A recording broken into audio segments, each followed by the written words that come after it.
Hola, ¿cómo están? Bienvenidos a todos y a todas a una nueva clase en lo que es la formación de psicólogos y psicólogas sociales. Hoy el tema que vamos a tratar es un tema, a mi entender, profesional fundamental en la formación, que debe ser releído en lo que es nuestro ECRO y actualizado permanentemente, que es el poder, ¿no? Y particularmente la conceptualización del poder que nos trae Michel Foucault. Es un autor, bueno, como muchos filósofos, ¿no? Que lleva tiempo, que hay que poder dedicarle tiempo de lectura a sus textos hasta que uno empieza como a articular y asociar y a entender, y que es importante que podamos darnos ese momento y ese tiempo para poder acercarnos lo más posible a los conceptos de este autor, porque para los y las psicólogas sociales es un autor que nos va a permitir instrumentar, ordenar y articular muchos conceptos de nuestro ECRO. ¿Qué quiere decir esto? Que si queremos hacer intervenciones en un grupo, en una organización, y no tenemos en cuenta en la construcción de nuestras hipótesis psicosociales la variable del poder, vamos a estar haciendo una lectura psicosocial muy ciega o con bastantes falencias o deficiencias que después nos va a llevar a desviaciones en esas intervenciones. ¿Sí? O sea, la variable del poder es algo que tenemos que tener siempre presente a la hora de hacer una lectura. Hoy en día, si bien es un autor contemporáneo, ahora vamos a hacer una breve reseña de quién es Foucault, o quién fue, mejor dicho, Foucault, es un autor que nunca ha perdido vigencia, pero que a partir de este emergente psicosocial, que es el movimiento feminista, ha sido, o está siendo, mejor dicho, muy releído y muy tenido en cuenta para explicar cómo se establece desde una cultura patriarcal las relaciones de poder, donde hay una hegemonía encarnado por cierto tipo de varón, ¿no? Bueno, por sobre las mujeres y por sobre las minorías.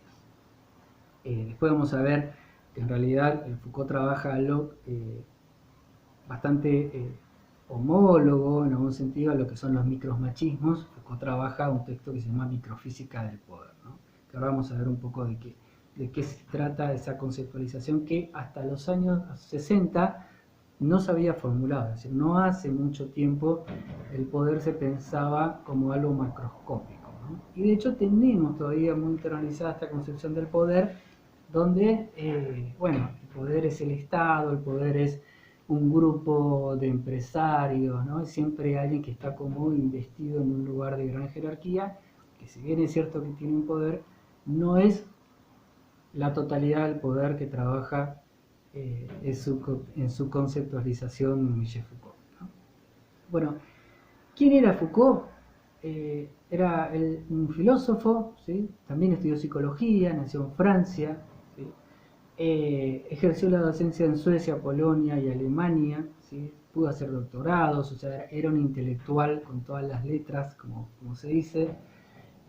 Fue elegido como miembro del Collège de France, una organización muy reconocida, y fue profesor de historia de los sistemas de pensamiento. O sea que ha nacido, y también eso es algo interesante porque él cuestiona dos discursos como productores del poder y del saber y de una verdad, sobre todo, que es el discurso científico por un lado y el universitario, que están relacionados entre sí, ¿no? Uno para estudiar a una rama o entrar en el discurso científico y médico particularmente va a una universidad. Entonces Foucault, eh, de alguna manera, también pasa como pasa con muchos intelectuales, que puede acceder a ese nivel de conocimiento porque ha nacido en una trama de relaciones que le ha permitido acceder a esa formulación de teorías y de conocimiento que otra persona que no ha tenido esa red de relaciones y de oportunidades no lo puede hacer, ¿no? Entonces es como en algún sentido paradojal la obra de Foucault en relación a él mismo. Eh, y también paradojal la muerte, él fallece en el 1984 a causa del SIDA, ¿no? Fue una de las primeras personalidades intelectuales en fallecer a causa de esta enfermedad, y donde por supuesto la problemática del SIDA también ha sido fuertemente atravesada por lo que es el poder hegemónico y el trato desigual que en muchos lugares de muchos países los estados han ejercido sobre esta población, porque bueno, era discriminada, ¿no? Porque se pensaba que el SIDA en aquel momento, en los años 80, era una enfermedad propia de la comunidad gay, homosexual ya es un término que está en desuso por su connotación anormal, vamos a trabajar esto de lo normal y normal. Hoy en día el feminismo nos propone pensar en personas no hetero, ¿no? Como que salen un poco de esta matriz heteronormativa. Volviendo a Foucault, todos tenemos más o menos internalizado en mayor o menor medida una definición de qué es poder, ¿no? El poder es la capacidad, viene del latín possum, que significa tener fuerza para hacer algo, ¿no? Una potencia para hacer algo, pero también es la capacidad de influir en otros, ¿no? De imponerse frente a otros pensamientos, frente a otras conductas, frente a otro que es en esencia diferente. Foucault trabaja dos conceptualizaciones del poder, una quizás la tenemos más internalizada, la conocemos con nuestra propia experiencia, que es la idea del poder jurídico, ¿no? del poder del Estado, de todo el andamiaje de las leyes, de la Constitución, que protegen a un ciudadano.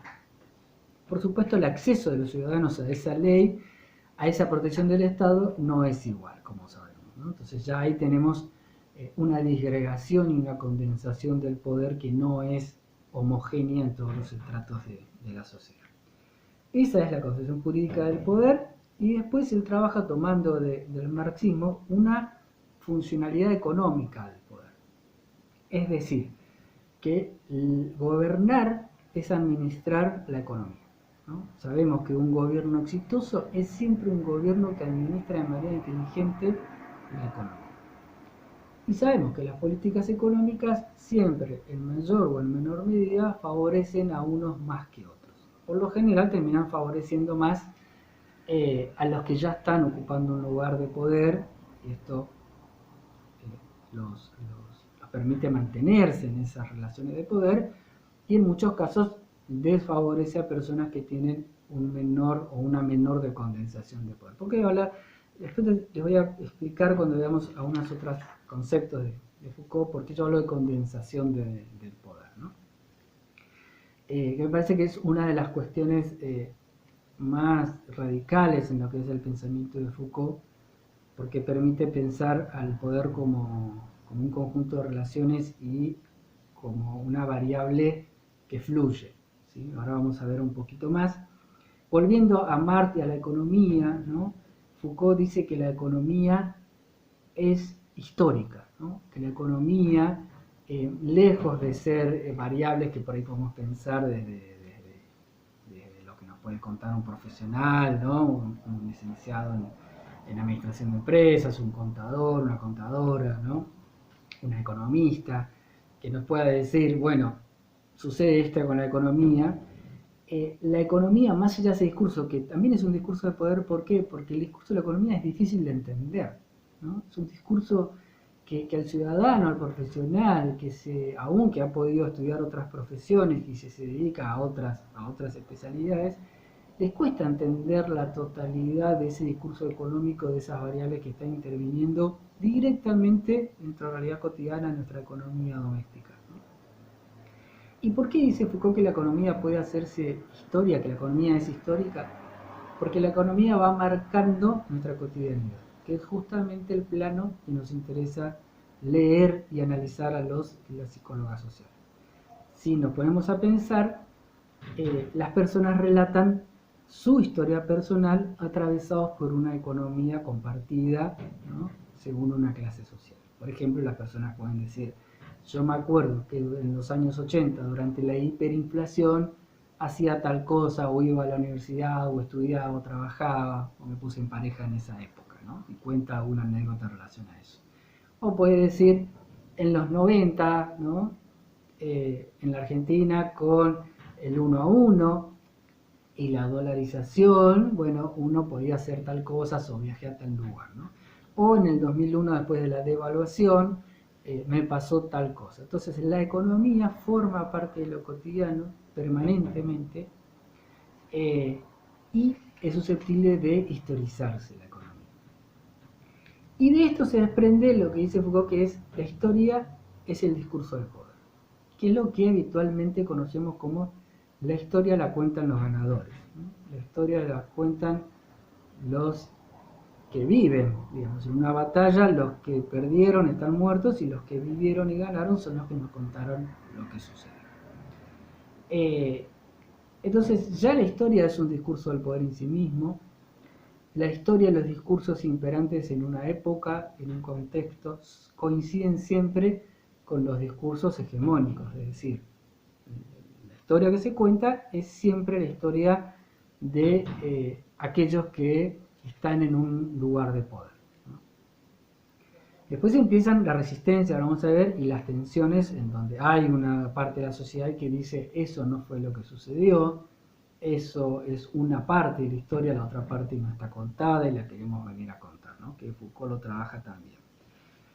Él es crítico en Historia de la locura, en Historia de la sexualidad, que son dos obras de Foucault, es muy crítico, como les contaba, del discurso médico, ¿sí? Como productor de una verdad. ¿Y cuál es la verdad que produce el discurso médico? Es la verdad de lo sano y lo enfermo, ¿sí? Lo sano y lo patológico, ¿no? Es decir, la locura, quién es normal y quién es anormal. Este es el primer, digamos, uno de los primeros discursos productores de saber y de verdad que se articulan desde el discurso médico, ¿no? Y desde el discurso de la psiquiatría. Una vez que la psiquiatría se va especializando como tal, lo que dice Foucault es el discurso médico define quién es sano y enfermo, y después, o quién es loco y quién no lo es, y después forma profesionales para que traten a esos mismos locos o no locos según una categorización, ¿no? Lo que habla Foucault de categorías y lo que también trabaja hoy en día el feminismo, ¿no? ¿Cuáles son las categorías sobre las cuales ordenamos el pensamiento? Una categoría principal es anormal, normal, ¿no? Esa categoría todavía no ha sido deconstruida y lo que se produce en la sociedad es una puja de poder, una tensión en ciertos colectivos sociales, como puede ser el colectivo trans, LGTB, donde luchan justamente por construir esta relación de normal y anormal, ¿no? Y ampliar eso para decir, bueno, hoy en día una mujer trans o un varón trans ya no es anormal, ¿sí? Ya no es una enfermedad, ¿sí? Como antes se pensaba, por ejemplo, de la homosexualidad, ¿no? Entonces, si bien se va haciendo avances, todavía no hemos podido salir de este binario de normal a normal. Si hoy en día, por ejemplo, una mujer trans puede acceder y trabajar, bueno, dentro de algún tiempo va a aparecer en la sociedad algo que sea normal. Una vez que algo se normaliza, tiene que haber su contraparte de anormalidad, ¿no? Para poder saber. Lo mismo en relación a las prisiones, ¿no? Ahora vamos a ver también, Foucault trabaja mucho lo que son las prisiones, porque para poder saber que nosotros somos ciudadanos libres, que podemos tomar nuestras propias decisiones y en pleno ejercicio de nuestros derechos, alguien tiene que estar preso. Si no, ¿de qué manera yo sé que soy libre? Si no hay alguien que esté preso. Si no hay una diferencia entre el ciudadano en pleno ejercicio de sus derechos y obligaciones y una persona que ha sido legítimamente, porque hay una ley que así lo establece, ¿no?, privada de ciertos derechos, como por ejemplo su libertad o el voto, por ejemplo, ¿no? Y elegir a sus representantes en democracia. Entonces, esa diferencia entre estar de un lado o del otro es una ecuación que en la obra de Foucault está permanentemente interpelada, porque lo que dice es, lo que establece esa diferencia es una relación de poder.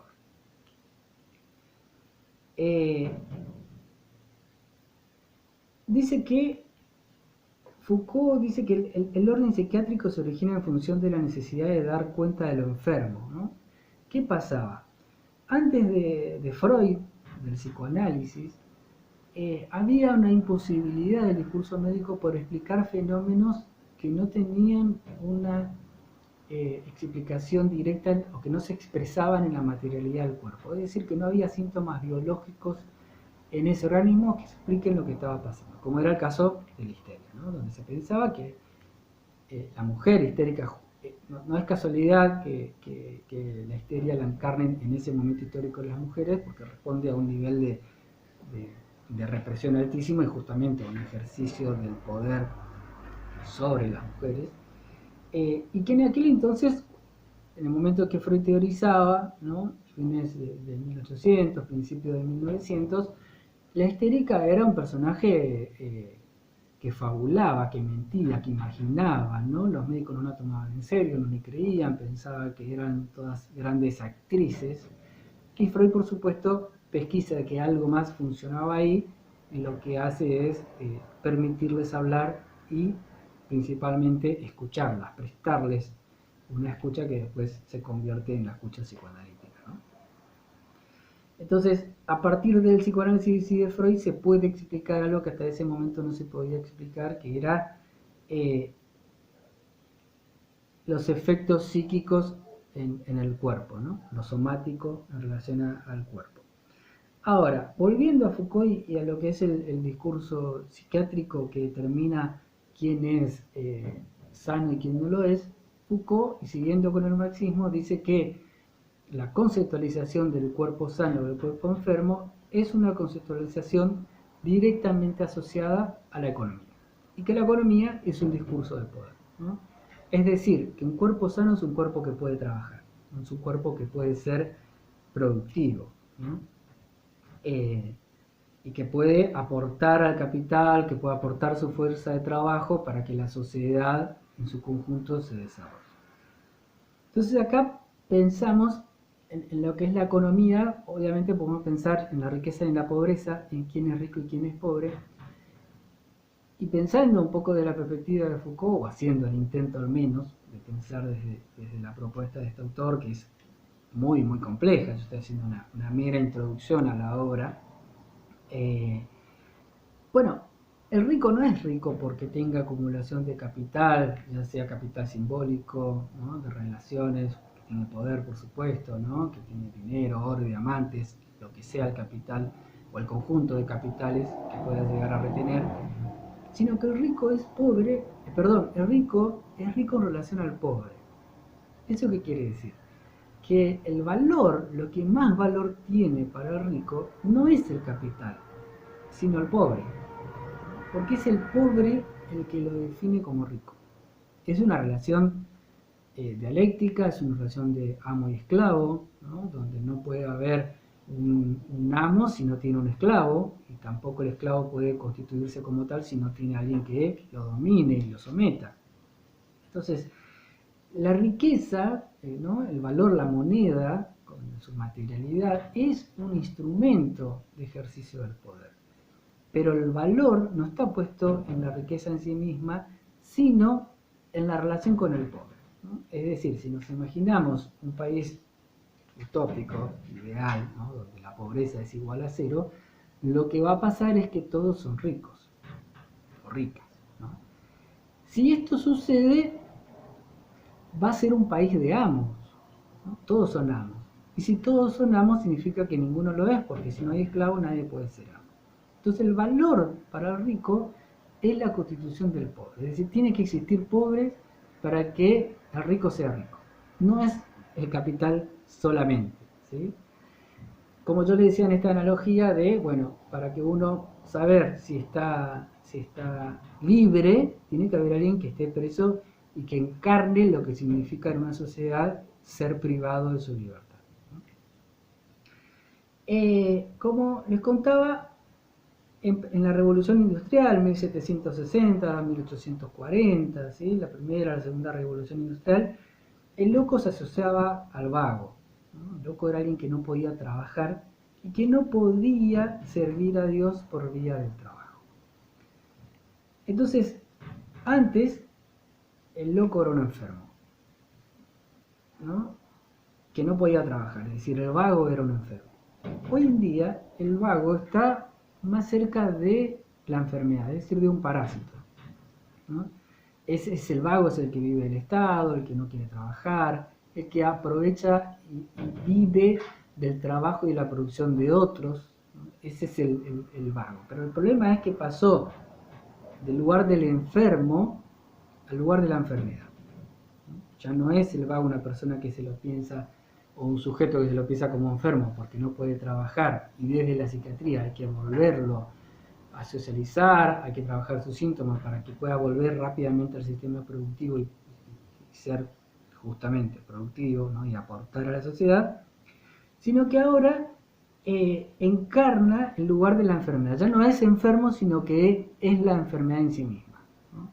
Y eso, por supuesto, está articulado desde un discurso de poder, donde ya no se piensa a esa persona que vive, entre comillas, ¿no? Como se dice, del Estado, como una persona que, desde la psicología social pechoniana, no puede producir una adaptación activa a la realidad, ¿sí? Está en un lugar pasivo, por eso sufre y por eso está en un lugar de enfermedad, sino que ahora es la enfermedad, ¿no? Es el parásito, es la persona que vive de los otros y dejó de ser sujeto para ser objeto.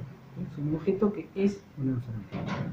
Eso también lo podemos encontrar, ese tipo de desplazamiento entre el enfermo como sujeto y la enfermedad como objeto, en lo que fue, por ejemplo, el nazismo en su momento, ¿no? Donde la enfermedad, bueno, era la población judía, y lo que había que hacer era, bueno, eliminar a la enfermedad para que la sociedad y el resto, ¿no? Había una cosa como de amputar y suprimir una parte de esa sociedad para que el resto de la sociedad no se contamine y pueda seguir desarrollándose, ¿no? Ahí vemos cómo el poder se articula, según Foucault, en un discurso. El poder es siempre articulado y es efecto y producido por un discurso.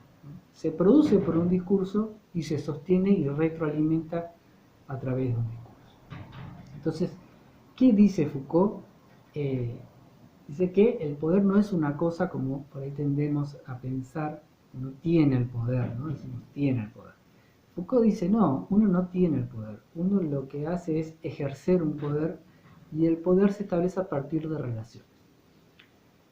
Si pensamos en personas que nacen a mí no me gusta personalmente, profesionalmente, la conceptualización de clase alta, baja, pero para pensar el poder sí, ¿no? Porque hablamos de jerarquía. Entonces un individuo que tiene la posibilidad de nacer en una clase alta, nace en un conjunto de relaciones que ya desde su nacimiento lo van perfilando hacia un lugar de poder, ¿no? Pero son esas relaciones familiares, sociales, también de intercambio de capital, las que van permitiendo que ese sujeto se desarrolle en cierta direccionalidad. Lo mismo sucede en el caso de una persona que nace en un contexto de pobreza, donde esas relaciones escasean y por supuesto luego van a escasear todo el resto de oportunidades, ¿no? Cuando uno lee a Foucault, como ustedes ven, es fácil irse por las tangentes porque empieza a entender qué es lo que nos propone este autor, y rápidamente uno empieza a asociar y a pensar y a construir hipótesis y a relacionar temas, ¿no? Por eso les decía que es muy importante para los y las psicólogas sociales leer, ¿no? Inclusive si uno después puede llegar a articular alguna crítica o no estar de acuerdo, eso no le quita valor a esta propuesta teórica tan profunda y rica como la de Foucault, ¿no? Foucault trabaja, y algo que lo vemos muchísimo en lo que es el movimiento feminista, trabaja un periodo que llama la eficacia de las ofensivas dispersas y discontinuas, ¿no? ¿Qué quiere decir esto? Son las ofensivas a los discursos totalizadores. Por ejemplo, como él viene trabajando el discurso de la psiquiatría y cómo desde la psiquiatría se dice qué es lo normal y quién no lo es, ¿no? Quién debe ser internado en un neuropsiquiátrico, por ejemplo, de la época, y quién no, ¿no?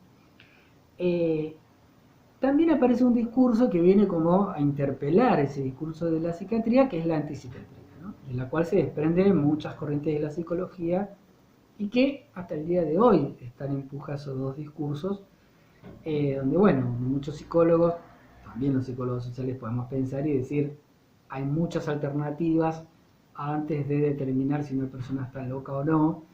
Hay muchos tratamientos, intervenciones, dispositivos que se pueden implementar antes de dar una medicación a una persona, ¿no? Es decir, ya cuando la persona toma medicación podemos pensar que la persona está en mayor o menor medida psiquiatrizada porque entra al discurso de la psiquiatría, ¿no? Y sobre todo el discurso de la psiquiatría de los últimos años es un discurso atravesado por el mercado, por esta economía que hablamos, ¿no? Un discurso donde la economía para Foucault es un discurso de poder, y el discurso de poder de la economía dentro de la psiquiatría es el discurso de la farmacología, ¿no? Entonces, inclusive hay varios, una línea de la psiquiatría muy autocrítica, donde critica esto, donde el psiquiatra se convirtió en alguien que receta medicación, dejando de lado un gran conocimiento y bagaje que puede llegar a poner a disposición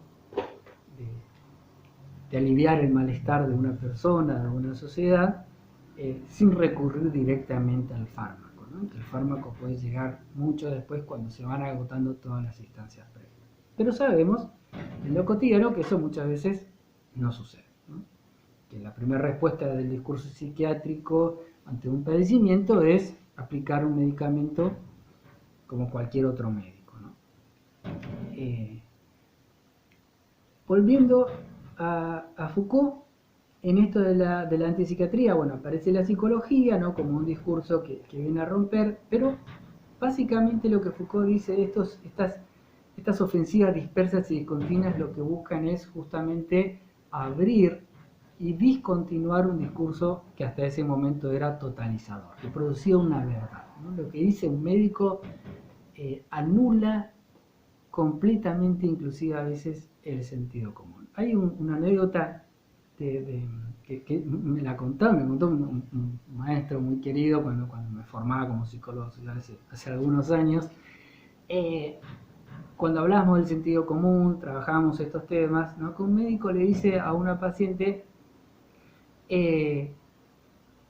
caliente agua, ¿sí? Y póngase en los ojos. Y hágase compresas de ojo para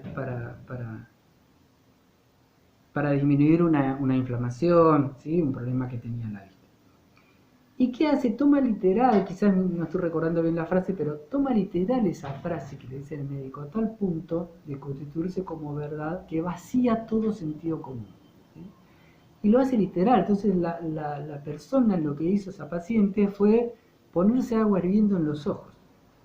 Se tomó el calentar agua como, porque el médico dijo, hierva el agua y después póngase esas compresas en los ojos. Lo que decía cuando hierva el agua es que use agua descontaminada, ¿sí? Que esterilice de alguna manera el agua y que después utilice esa agua para limpiarse la herida o la infección que tenía en ese momento el ojo. Sabemos que el agua, ¿no? Si no está esterilizada, pues puede ser agente que contribuya a la infección. Entonces, fue tal la verdad que se le impuso a esa persona, a esa paciente, que lo tomó literal, se vacía totalmente el sentido común y por supuesto se produce un daño porque eso fue lo que le dijo el médico, que se ponga agua hirviendo, no que hierva el agua y después el agua fría se la ponga en los ojos, ¿no?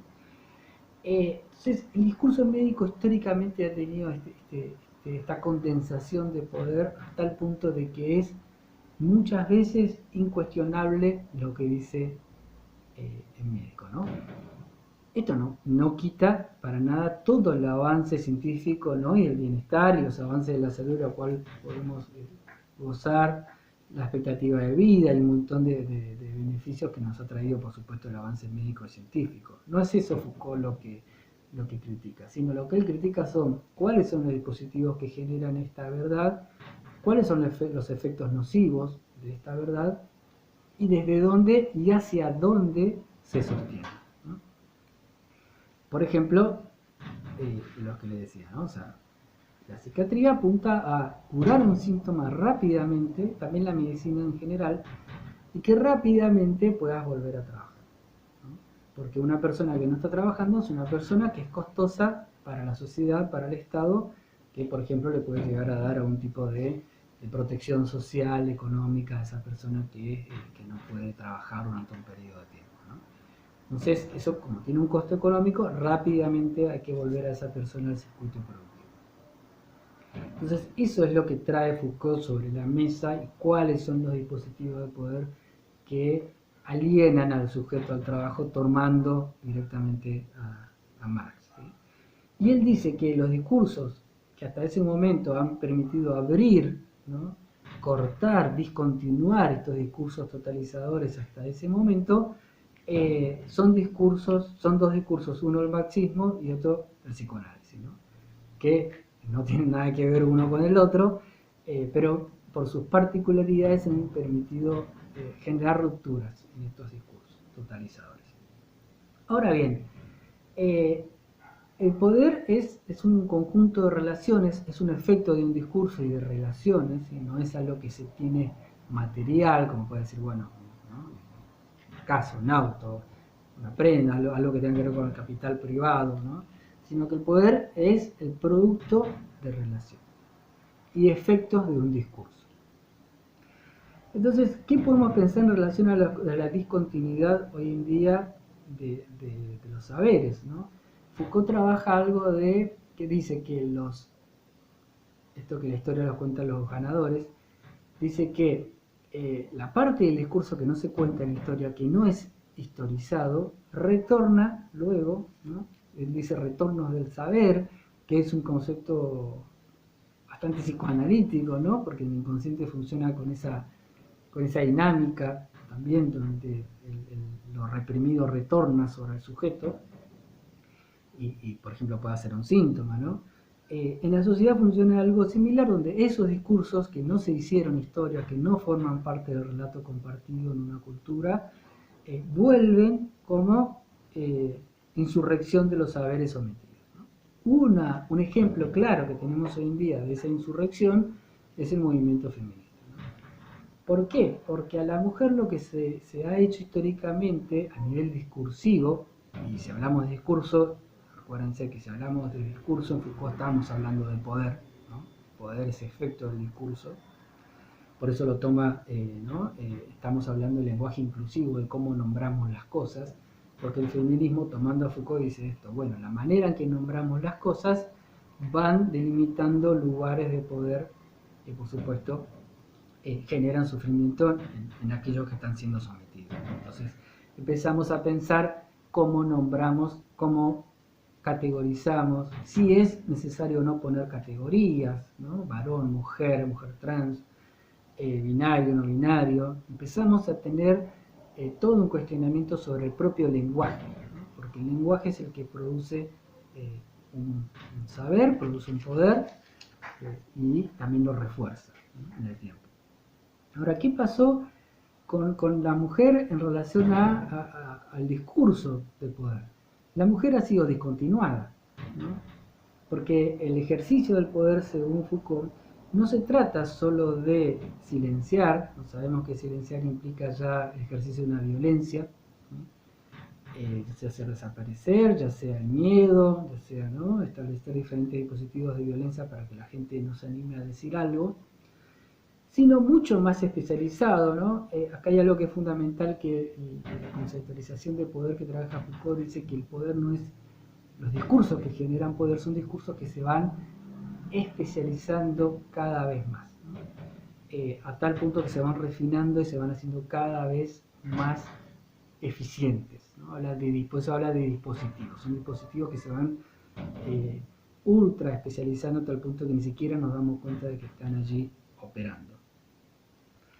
Entonces, ¿por qué yo digo que se ha discontinuado el discurso de la mujer, o se ha intentado discontinuar? El feminismo demuestra que no, porque a la mujer se le decía, bueno, callate, cada vez que la mujer quería decir algo, bueno, no, vos no digas nada, no tenés por qué decir nada en esta mesa, ¿no?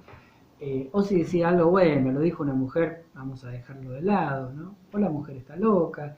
Un montón de frases que forman parte de un discurso y de una posición, que lo que fueron haciendo es discontinuar, cortar, desasociar el discurso de las mujeres. ¿Para qué? Para que las mujeres no puedan encarnar un discurso propio y sobre eso construir poder, que es lo que hace hoy en día el feminismo, ¿no? Empoderarse implica empoderarse discursivamente. Por supuesto, es un interesantísimo ejemplo, que lo vemos en este día como emergente psicosocial, ¿no? De cómo ese discurso de la mujer que fue coartado, disociado, ¿no? Fragmentado, vuelve luego articulado en forma de una insurrección, de un movimiento social y político como es el feminismo, ¿no? Lo mismo pasa, por ejemplo, con las mujeres trans, también con las personas intersex, donde lo que se hacía era desde un discurso médico hacer intervenciones quirúrgicas sin consentimiento de la persona para pasarla a un sexo o al otro según se determinaba en ese momento por el médico a cargo y por la familia, ¿no?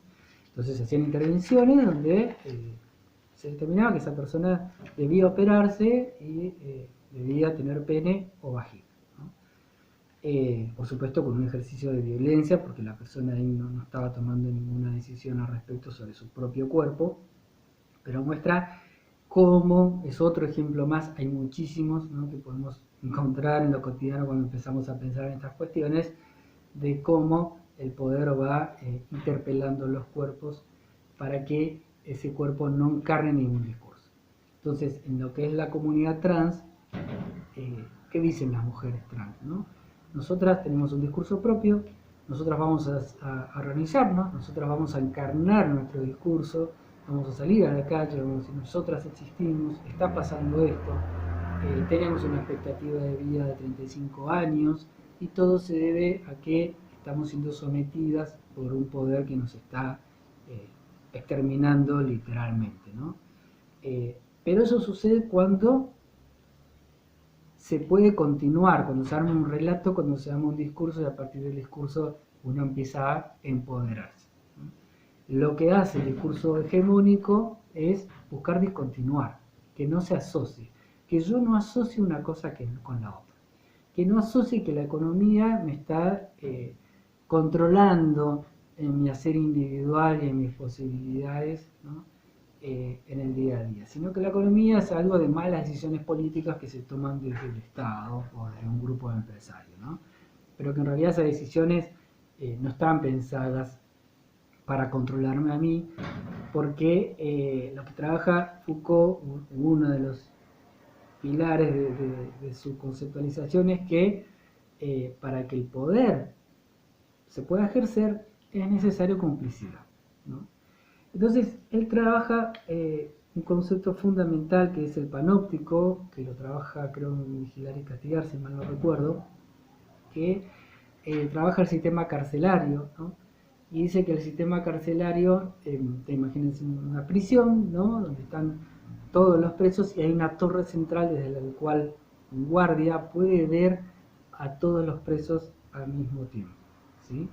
Y que ese panóptico tiene vidrios blindados donde del otro lado las personas, los presos, no pueden ver si adentro de la torre hay alguien mirando o no.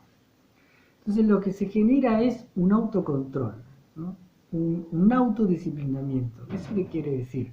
Los presos se portan bien, vamos a suponer, o siguen portarse bien, suena un poco raro, siguen las normas institucionales de la prisión, porque suponen que en esa torre hay alguien que los está observando permanentemente. La verdad es que no saben si dentro de la torre hay alguien que los está mirando, pero suponen que los están siendo controlados. En realidad lo que no saben es cuándo los están mirando y cuándo no los están mirando.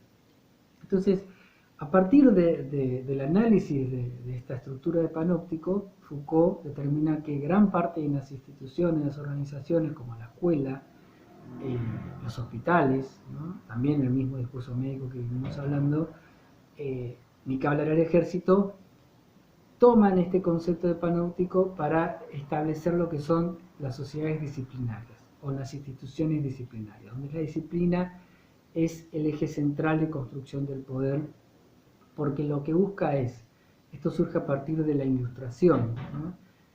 Antes de este movimiento denominado Ilustración, que surge a finales del siglo XVIII hasta el XIX, ¿sí?, en Europa, Ustedes saben que los estados, el estado soberano ejercía el poder y el control de las masas y de los pueblos a través de ejecuciones públicas, la violencia, la tortura, ¿sí?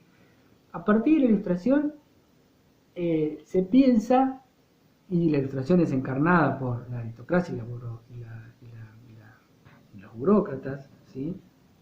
Que dicen que, bueno, es decir, los intelectuales de la época, los que tenían el poder económico y simbólico de ese, perdón, la burguesía y la aristocracia, ¿no? Los burgueses y los aristócratas que dicen, bueno, eh, hay una mejor manera de controlar a los pueblos que no sea a través de estos tratos inhumanos que se están dando, y porque en realidad lo que venían viendo era que el pueblo se empezaba a rebelar, que cada vez había más insurrecciones. La Ilustración produce lo que es la Revolución Francesa, ¿no? Y también en la Revolución Francesa tenemos a una feminista, ¿no? Olympe de Gouges, que en 1791, ¿no?, es la que empuja, promueve la firma de la Declaración de los Derechos de la Mujer. Entonces, esto de, ¿no?, del poder, del movimiento histórico y social en relación al poder, parece siempre vinculado también al movimiento emancipatorio de las mujeres.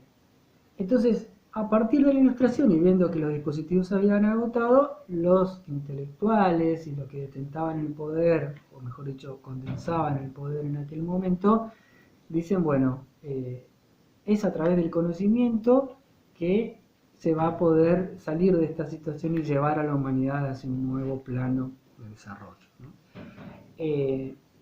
Por supuesto, esto implica, como les decía anteriormente, el refinamiento de los dispositivos de poder.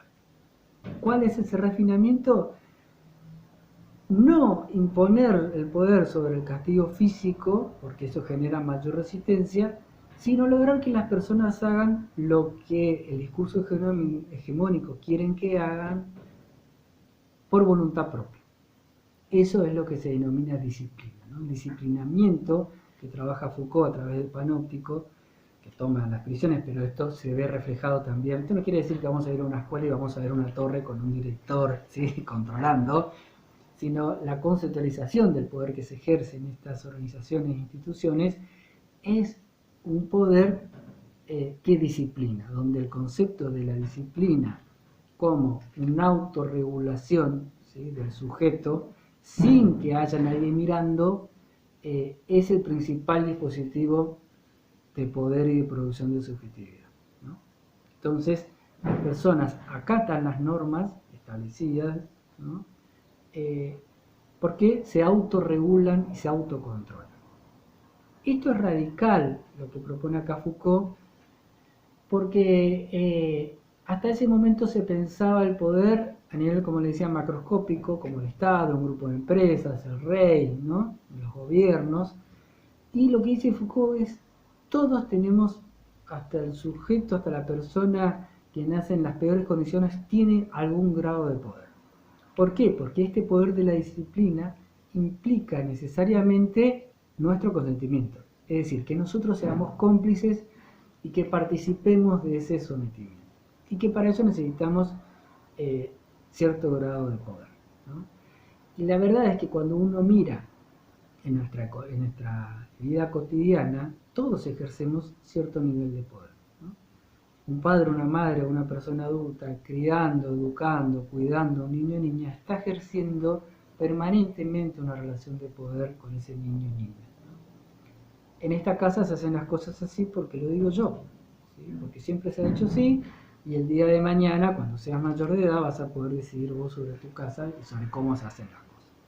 Entonces, desde el primer momento, ya por la indefensión de ese niño o niña, estamos sometidos a un discurso de poder de otro que tiene más poder que nosotros.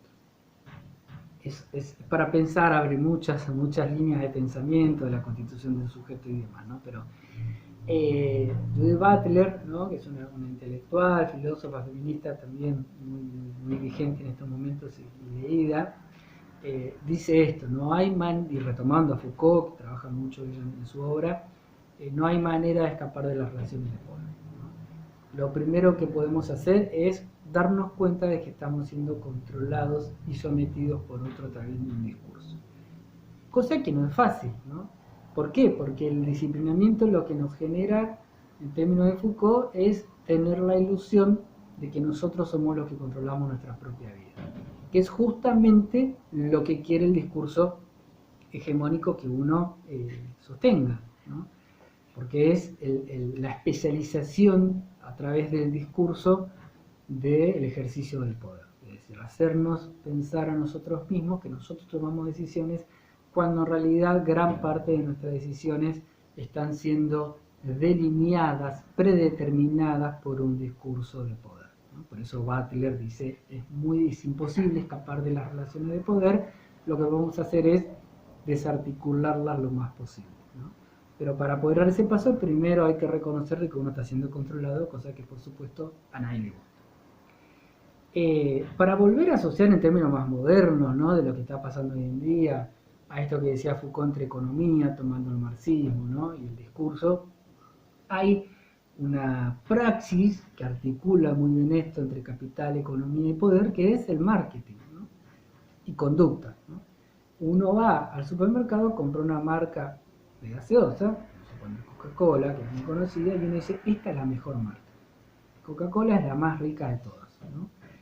Y dejamos de lado que permanentemente tenemos un montón de publicidades, que es un discurso de la publicidad, que nos dice que esa es la mejor marca y que es la más rica, porque el gusto es subjetivo, ¿no?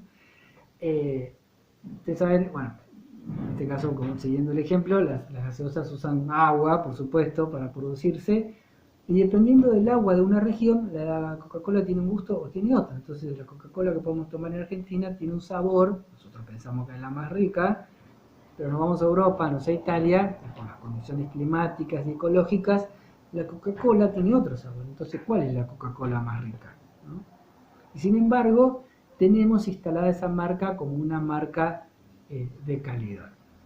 Y lo que no vemos es que hay un discurso detrás que está operando sobre nuestra conducta, que nos indica y nos guía para que compremos ese producto en particular y no otro, ¿sí?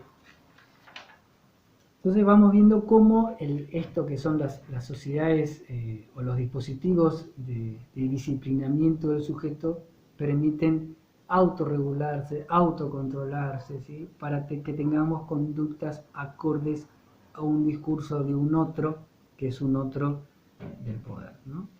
Se ve en muchísimos ejemplos, ¿sí?, esta conceptualización del poder como efecto de un discurso de relaciones.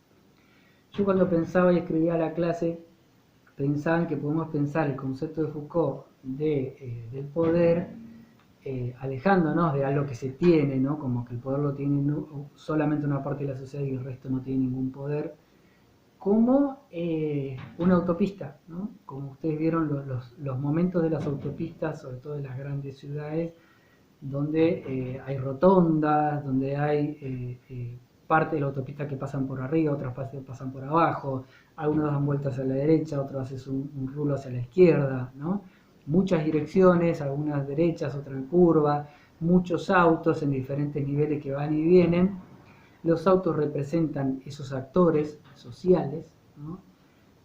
Representan al sujeto, ¿no? Y también nos permite pensar esa dinámica de poder jerárquica que sostiene a una persona en un determinado momento en un lugar de poder. Es decir, por eso les decía al principio de la clase, condensación del poder. Si un auto que está pasando por arriba de otro en una autopista, porque ¿no?, van en dos carriles opuestos, parte de esa autopista se cae, lo que va a pasar es que el auto se cae, ¿no? Y esa misma analogía la vemos en el poder cuando, por ahí en Argentina decimos, lo dejaron solo, ¿no?, a alguien que en algún momento estaba en un lugar de poder, y de golpe esa red, esa autopista, esa trama de relaciones que lo elevaba jerárquicamente sobre los otros, se desvanece y esa persona pierde automáticamente ese lugar de poder. Por eso el poder son condensaciones, lugares que uno va construyendo, es una trama de relaciones. Esa trama en un momento se puede cortar y esa persona o ese grupo de personas pierden el poder, ¿no? Lo vemos permanentemente.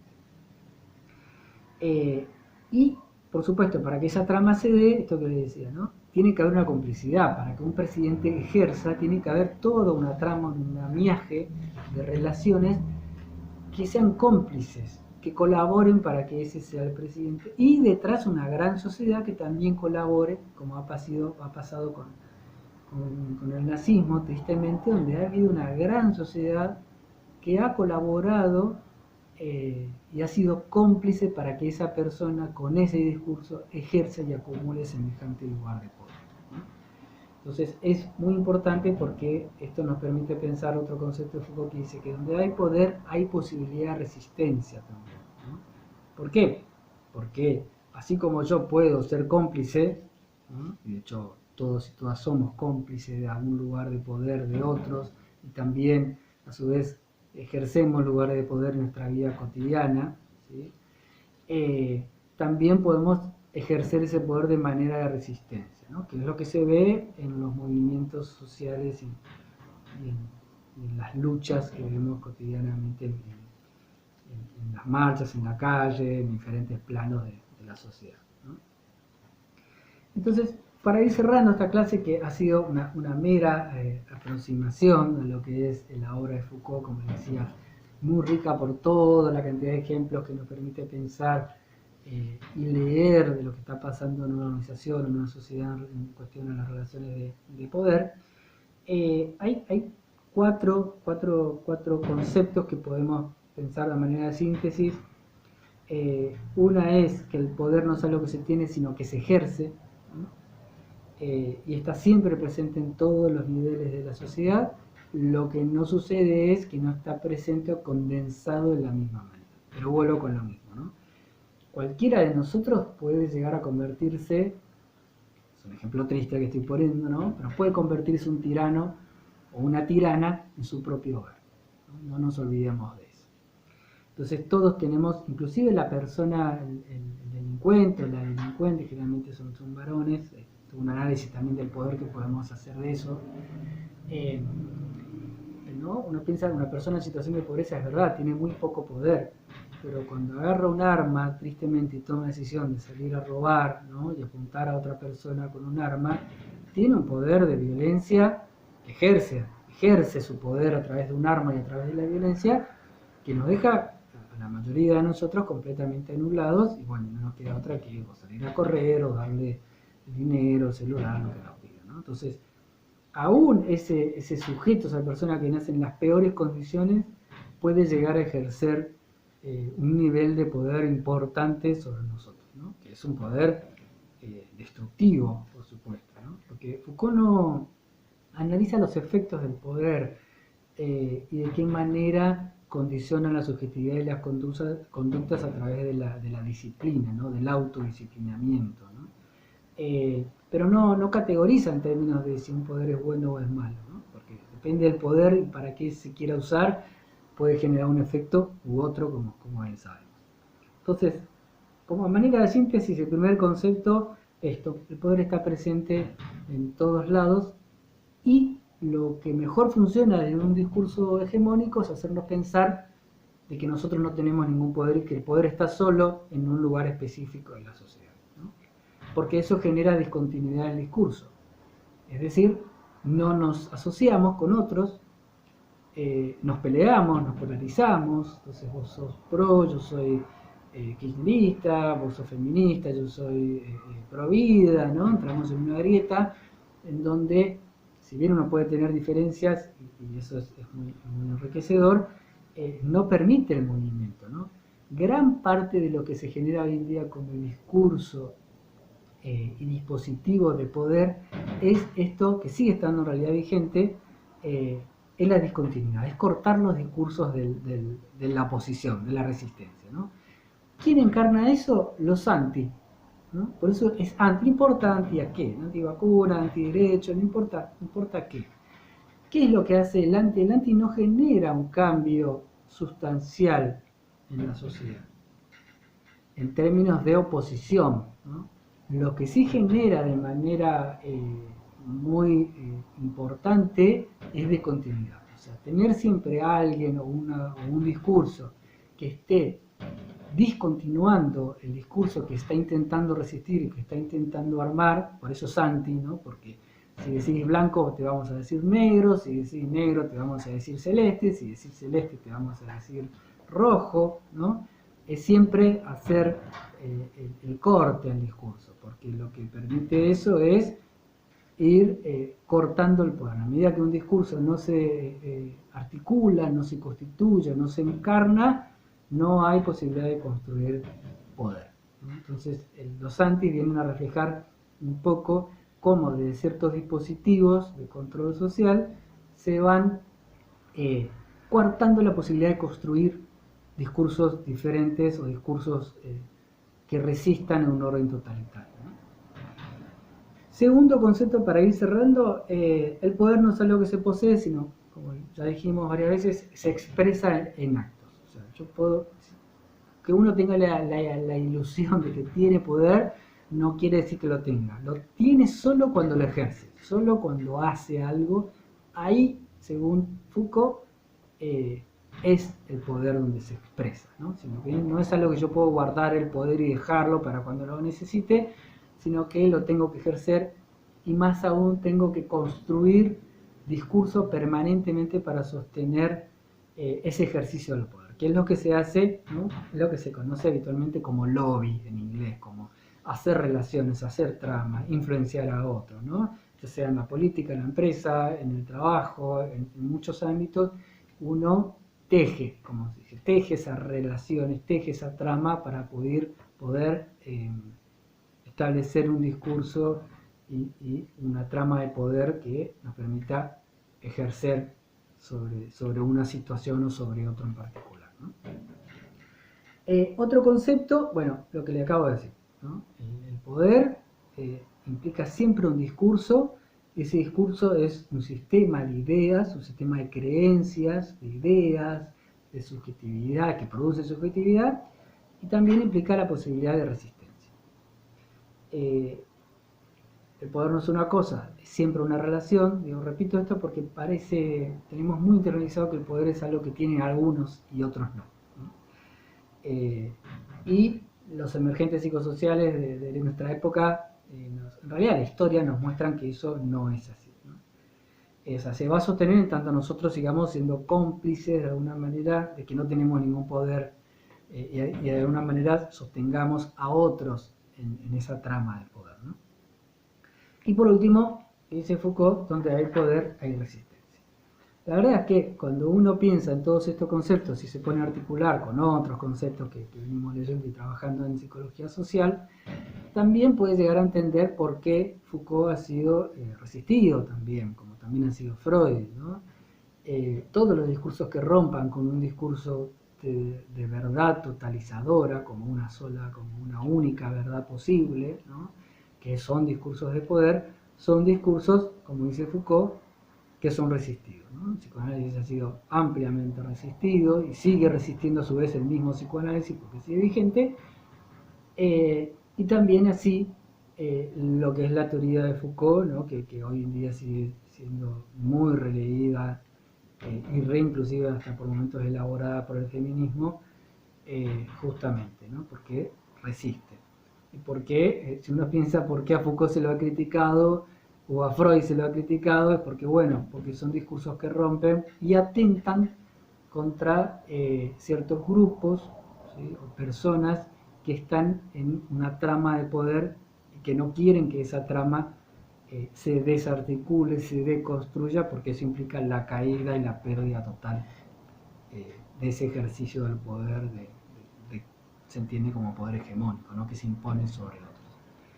Bueno, hasta acá la clase de introducción a lo que es la conceptualización del poder. Como ven, es muy interesante. Yo les vuelvo a proponer que lean cualquiera de las obras de Foucault, ¿sí? Porque en todas van a encontrar esta conceptualización del poder es transversal a toda la obra de Foucault, y que, como les decía, nos va a permitir o nos permite a los y las psicólogas sociales hacer intervenciones cada vez más operativas o que cada vez más se puedan aproximar a esa realidad que desconocemos y sobre la cual queremos promover cambios sociales planificados, ¿no? Así que bueno, nos vemos en una próxima clase. Hasta luego.